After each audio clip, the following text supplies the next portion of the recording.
Welcome to the Bark and Bite. My name is Brandon Baker of Black Dog Barbecue, and I want to start off today by saying thank you for coming to the channel. If you're new, make sure to tap that subscribe button so you can see all the great content that we're coming out with. But today, I'm teaming up with Charbroil Grills to show you how to make this steak au poivre with 3 cheese grills. Let's check it out. Steak au poivre is a French-based recipe that's really all about the sauce. It's a very peppercorn heavy, creamy sauce that goes excellent with any cut of beef.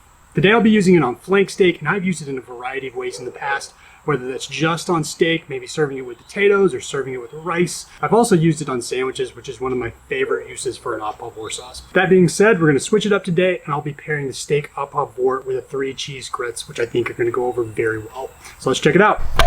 For the steaks, like I mentioned earlier, we're using flank steaks. And as you can see here, I've butchered them up pretty good to make them into strips more so than your typical shape that you would see from a flank steak. Same cut of meat, but as you can see, you've just got this thicker portion, so it's gonna cook more even, which is what I'm going for. It's also aesthetically gonna look a little bit better, so we're gonna roll with it just like this. And I'll show you guys up here on the screen, but I think it's important to note that the first step that I did here after I sliced it up was I dry brined it with salt. And I recommend doing that not only with any cut of beef, but also with any really any other cut of meat in general. But generally speaking, how early you dry brine a meat with salt is going to depend on its thickness. For a flank steak like this, that's really not that big, 20-30 minutes before is perfectly fine.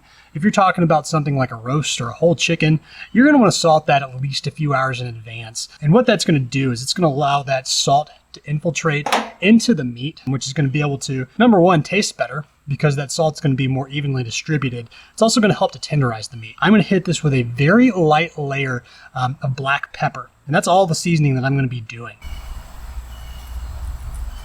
And that is all the seasoning we're gonna do. These steaks are ready to go. As you can see, it's a very thin layer of black pepper. It's not like if you're barbecuing a pork butt, beef ribs, anything like that where you go real heavy. No need here because of that sauce again. So this is ready to go, and in just a second, I'm gonna throw these on the grill and we'll get started cooking. Today I'll be making this entire recipe on my Charbroil commercial series 4-burner gas grill. And this is really the perfect grill to be making this recipe on if you're going to be making the steak au poivre outside, as I'll be doing today, because of the fact that you've got the side burner on the far left, which is going to be perfect for making the au poivre sauce, as well as the 3 cheese grits that we'll be making at the end. You've got excellent cooking space on the interior here. I'm going to be cooking several pieces of flank steak, and this is going to easily be able to cover that. I can throw some vegetables in if I want and still have plenty of room. So with that, we're going to light up the grill and get started.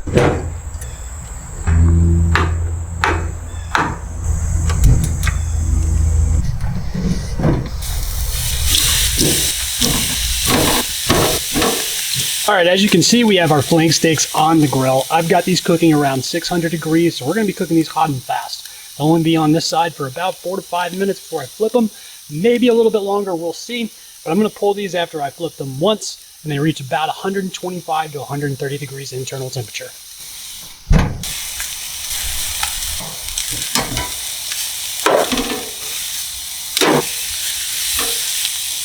Steaks have been cooking for about 8 minutes, and a couple of these guys are actually already done, so we're going to start pulling those off.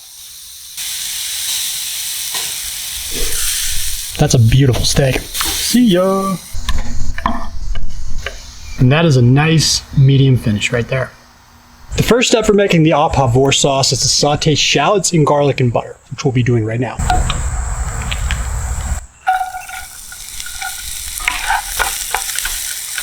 Don't forget to add your pepper. Now we're not looking to caramelize the shallots, we're really just looking to cook those until tender and the garlic is fragrant. Both of those 2 steps have happened, so now we're going to add in our next ingredient, which is going to be bourbon. This is an additional step that is not always used in an au poivre sauce, but I do think it adds another layer of flavor that goes excellent with beef. So I'm going to be adding this here today, and really it acts like any other acidic ingredient to deglaze that pan and add, like I mentioned, that other layer of flavor.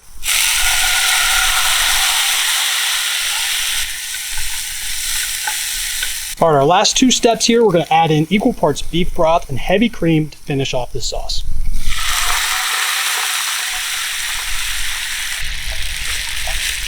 This is about to be delicious. This is exactly what I'm trying to do right now. I want to get this sauce to cook down and get this reduced by half. It'll take about 10 minutes, and then we'll be ready to set this aside until we're ready to serve it up with the steak. The sauce is reduced right how we want it, and it's got that spoon-thick consistency. So right now I'm about to pull this off the grill, and we're going to set this aside till we're ready to use it at the end. Next, we'll be making our 3 cheese grits. And there's a variety of different ways that you can make grits and make them come out excellent. But today what I'll be doing is combining broth as well as heavy cream, and we're going to bring that to a boil. Once that's up to a boil, we're going to slowly add in our grits, making sure we continuously stir that throughout the process. Now that we've got all the grits in here and they're really starting to thicken up, we're going to reduce the heat down to medium-low. That's going to allow them to cook for a longer period of time so that they can become more tender and have that texture that we're looking for at the end. One more thing I'd like to mention with grits is you want to make sure you do have some liquid on hand just in case you need to add some in. If it is getting too thick, never anything wrong with continuously adding a little bit more water in there or broth or even more heavy cream,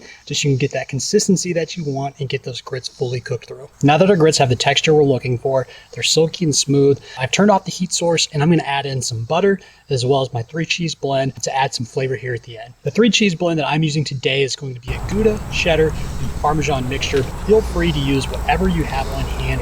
Your hard cheeses tend to work better if you're grating it like I did, so I would stick with those.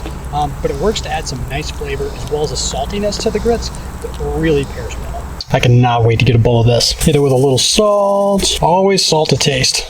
Oh yeah, that's gonna be good.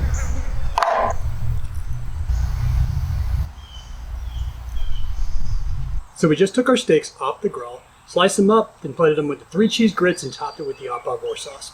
The only thing left to do is dig in.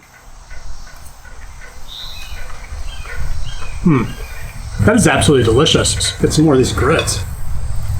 I tell you what, the flavor of the grits paired with the steak and that peppery Au Poivre Sauce goes together perfectly. Again, this sauce has never failed for me. Every time I make it, I really enjoy when I put it on. To me, it's almost foolproof, and it's extremely easy to make, as you saw. Took me about 5-10 minutes. That was about it.